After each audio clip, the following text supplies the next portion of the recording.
Bonjour à tous. Aujourd'hui, on se retrouve pour une nouvelle vidéo dans laquelle on va tenter de répondre à la question suivante. Comment faire passer une figure de la deuxième dimension à la troisième dimension? Quand on effectue cette transition de la deuxième dimension vers la troisième dimension, ça peut paraître simple. Mais le problème, c'est que quand on prend une figure en deux dimensions, il y a plusieurs façons de la faire passer en troisième dimension.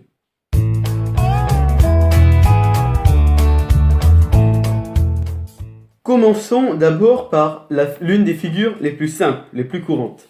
C'est bien entendu le carré. Ici, ce n'est absolument pas compliqué de faire passer le carré en trois dimensions, puisque la seule façon de faire passer le carré, une figure de deux dimensions en trois dimensions, c'est de fabriquer un cube.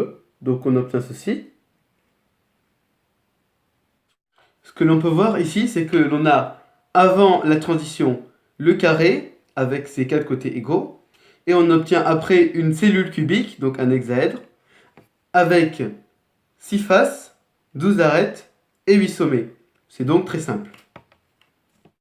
Mais malheureusement pour les mathématiciens, tout devient plus complexe quand il s'agit de faire passer le triangle, qui est en deuxième dimension, en troisième dimension.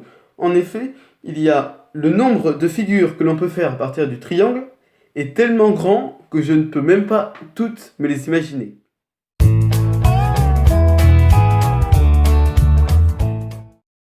Je vais maintenant vous montrer les plusieurs solutions pour le triangle. Première solution, ici, la pyramide à base triangulaire ou tétraèdre de Platon. Voilà. Simple.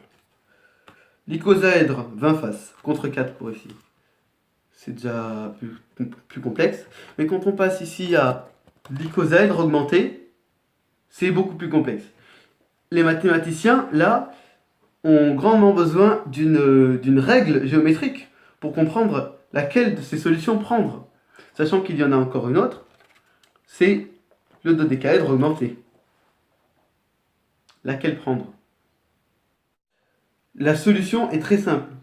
Les polyèdres que l'on retient sont ceux qui comportent uniquement des triangles équilatéraux pour le triangle, des carrés pour le carré, des pentagones réguliers pour le pentagone, etc. Voilà la liste que l'on obtient. On obtient donc pour le triangle la pyramide à base triangulaire, pour le carré un cube ou un hexaèdre, et pour le pentagone un dodécaèdre régulier.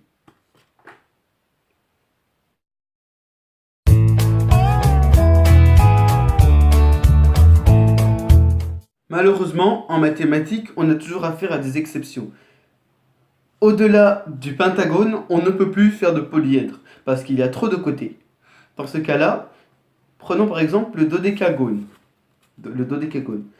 On fait tout simplement un prisme ici, parce qu'il n'y a pas d'autre solution que le prisme. Deuxième type d'exception, eh bien, ce sont les ellipses et les cercles, avec lesquels on ne peut faire aucun polyèdre à part des cylindres. Mais bien sûr, ce ne sont pas des cylindres. On obtient, quand on fait une ellipse ou un cercle, en trois dimensions, on obtient ceci.